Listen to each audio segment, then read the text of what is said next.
జానపదం కొత్త ఆట నేర్చిందా పాపలాంటి లేత పదం పాఠశాలగా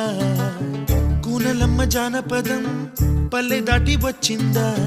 చవళిల జానతనం పాట చూపగా కుంచెలో దాగే చిత్రాలు ఎదురొచ్చేలా